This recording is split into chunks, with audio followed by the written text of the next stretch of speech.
अस्सलाम वालेकुम everyone. Welcome back to psychology lecture series. Current जो हम चैप्टर डिस्कस कर रहे हैं वो सोशल साइकोलॉजी के बारे में है, जिसमें हम सोशल इन्फ्लुएंस ग्रुप डायनामिक्स भी डिस्कस करें। ये वो टॉपिक हैं जो कि हम डिटेल में पढ़ चुके हैं। इसमें इंपॉर्टेंट टॉपिक्स अगर बताऊं तो इसमें processes of socialisation, conformity, opinions and attitudes, prejudice and stereotypes, ये सारे टॉपिक्स बहुत ज़्यादा इंपॉर्टेंट हैं। और इन सब में से भी प्रोसेसेस ऑफ सोशलाइजेशन और प्रेजुडिस वर्सेस स्टीरियोटाइप्स, ये आपने किसी सूरत स्किप नहीं करना। ये दोनों टॉपिक्स आपने लाजमी प्रिपेयर करने हैं, ठीक है। वैसे इसमें जितने भी टॉपिक्स हैं ना, ये सारे इंपॉर्टेंट हैं, तो कंसेप्ट आपका सारों का क्लियर होना चाहिए। लास्ट लेक्चर में हमने डेफिनेशन ऑफ ग्रुप पढ़ा था और उसके साथ हमने टाइप्स ऑफ ग्रुप्स पढ़ा था, ठीक है। टाइप्स ऑफ ग्रुप्स में primary groups versus secondary groups, formal groups versus informal group बहुत ज़्यादा इंपॉर्टेंट था। आज स्टार्ट करते हैं लेक्चर नंबर 19, जिसमें हम group dynamics and types of group dynamics को अंडरस्टैंड करने की कोशिश करेंगे। ग्रुप के बारे में हमने बात की थी कि जब दो या दो से ज़्यादा लोग मिलकर काम करते हैं, किसी ऑब्जेक्टिव की तरफ जाते हैं या कोई टास्क अकॉम्प्लिश करने की तरफ जाते हैं, तो उसको हम ग्रुप का नाम देते हैं। अब उस ग्रुप में जितने भी प्रोसेसेस होते हैं, उनको जब हम स्टडी करते हैं तो वो ग्रुप डायनामिक्स कहलाया जाता है। अब कोई भी जब ग्रुप बनता है तो उसकी कोई ना कोई एफिलिएशन होती है, कॉन्शियसनेस होती है, उनमें कम्युनिकेशन के कुछ पैटर्न्स होते हैं। फिर जब 2 या 2 से ज़्यादा लोग मिलकर काम करते हैं तो उनमें कॉन्फ्लिक्ट भी आता है। जब उन पे कॉन्फ्लिक्ट आता है तो फिर कोई ना कोई लीडर होता है जो उस कॉन्फ्लिक्ट को रिज़ॉल्व करने की कोशिश करता है, कॉन्फ्लिक्ट को मैनेज करता है।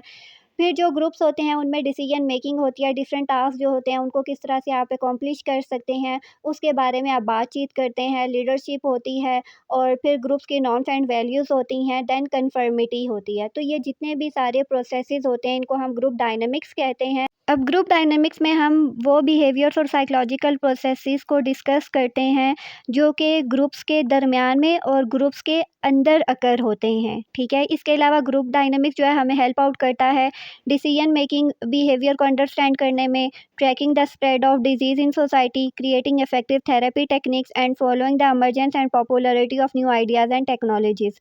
तो जब हम ग्रुप डायनामिक्स को डिस्कस करते हैं तो हमें डिफरेंट चीज़ों के बारे में पता चलता है, डिफरेंट आइडियाज़ आते हैं। जब डिफरेंट लोग मिल बैठकर एक ऑब्जेक्टिव की तरफ मूव ऑन करते हैं तो वहाँ पे वो ब्रेनस्टॉर्मिंग करते हैं। हर इंडिविजुअल या उसकी यूनिक पर्सनैलिटी होती है, जब वो अपना यूनिक व्यू देता है, यूनिक ओपिनियन देता है, तो उससे ग्रुप जो है वो मज़ीद तरक्की करता है और ज़्यादा स्ट्रॉन्ग बनता है। फिर ग्रुप डायनामिक्स जो है हमें ये अंडरस्टैंड करने में मदद देता है कि किस तरह रेसिज्म, सेक्सिज्म और other form of social prejudice and discrimination occur होता है। कुर्ट लेविन जो है उसने ग्रुप्स को साइंटिफिकली डिस्कस किया था।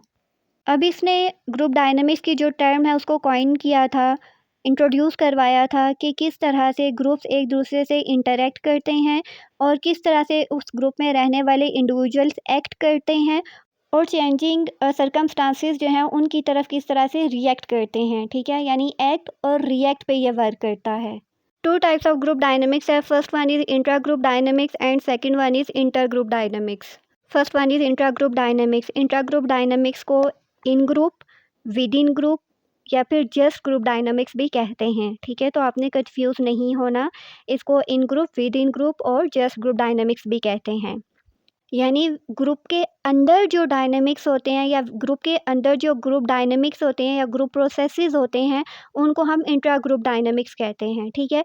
अब इसमें वो प्रोसेसेस आते हैं जिनकी वजह से norms, roles, relations, common goals बनते हैं और इन्हीं करेक्टरिस्टिक्स की वजह से एक पर्टिकुलर सोशल ग्रुप बनता है। For example religious groups, political groups, military groups, environmental groups, sports team, work groups and therapy groups. अब ये जितने भी मेंबर होते हैं ना, इन सब मेंबर्स के दरमियान में इंटरडिपेंडेंस होती है, ठीक है। मतलब क्या होता है कि एक दूसरे पे डिपेंडेंट होते हैं, एक दूसरे के behaviour, attitudes, opinions and experiences, ये सारे एक दूसरे को इन्फ्लुएंस कर रहे होते हैं। इन शॉर्ट, जब हम बिहेवियर और साइकोलॉजिकल प्रोसेसेस को या ग्रुप डायनामिक्स को with in A group discuss करते हैं तो इसको इंट्रा ग्रुप डायनामिक्स कहते हैं। Second one is inter group dynamics. Inter group dynamics में जब बिहेवियर और साइकोलॉजिकल रिलेशनशिप को दो या दो से ज़्यादा ग्रुप्स के दरमियान में डिस्कस करते हैं तो इसको इंटर ग्रुप डायनामिक्स कहते हैं, ठीक है। इंट्रा ग्रुप क्या था कि विद इन ग्रुप जो हम प्रोसेसेस को डिस्कस करते हैं, और इंटर ग्रुप क्या होता है जब ग्रुप्स के दरमियान में, यानी ग्रुप ए, ग्रुप बी या फिर ग्रुप सी के दरमियान में जब बिहेवियर और साइकोलॉजिकल प्रोसेसेस को हम डिस्कस करते हैं तो उसको इंटर ग्रुप डायनामिक्स कहते हैं। For example, perceptions, attitudes, opinions and behaviors towards one's own group as well as those towards another group. Inter group dynamics जो है pro social, positive and beneficial होता है। फॉर एग्जांपल, जब different या multiple research teams जो हैं वो एक दूसरे के साथ मिलकर काम करती हैं और कोई टास्क अकॉम्प्लिश करने की कोशिश करती हैं तो ये क्या होगा, पॉजिटिव भी होगा और बेनिफिशियल भी होगा। और कुछ केसेस में क्या हो सकता है कि इंटर ग्रुप डायनेमिक्स जो है वो कॉन्फ्लिक्ट भी क्रिएट कर सकता है। फॉर एग्जांपल, दो ग्रुप्स हैं, दोनों के दरमियान में कोई भी डिबेट हो रही है, ठीक है।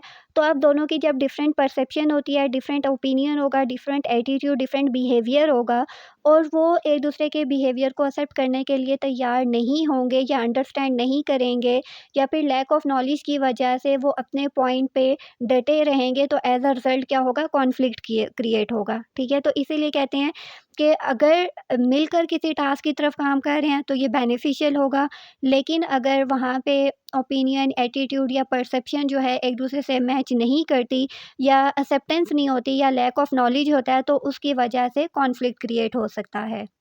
तो जब बिहेवियर और साइकोलॉजिकल प्रोसेसेस को हम डिफरेंट ग्रुप्स के दरमियान में डिस्कस करेंगे तो इसको इंटर ग्रुप डायनामिक्स कहेंगे। समराइज़ करते हैं। सबसे पहले हमने ग्रुप पे बात की कि जब 2 या 2 से ज़्यादा लोग मिलकर किसी ऑब्जेक्टिव की तरफ काम करते हैं तो उसको ग्रुप का नाम दिया जाता है। अब उस ग्रुप में जितने भी बिहेवियर और साइकोलॉजिकल प्रोसेसेस को डिस्कस किया जाता है उसको ग्रुप डायनामिक्स कहते हैं। जब विद इन ग्रुप्स को साइकोलॉजिकल प्रोसेसेस या बिहेवियर को डिस्कस करेंगे तो उसको हम लोग इंट्रा डायनामिक्स कहेंगे या इंट्रा ग्रुप डायनामिक्स कहेंगे। और जब बिहेवियर और साइकोलॉजिकल प्रोसेसेस को 2 या 2 से ज़्यादा ग्रुप्स के दरमियान में डिस्कस करेंगे उसको इंटर ग्रुप डायनामिक्स कहेंगे, ठीक है। तो ये ग्रुप डायनामिक्स के बारे में था। कोई सवाल हो तो कमेंट्स में पूछ सकते हैं। नेक्स्ट वीडियो में मिलेंगे जिसमें हम structure and function of group की बात करेंगे। See you in the next video. Till then take care. अल्लाह हाफ़िज़।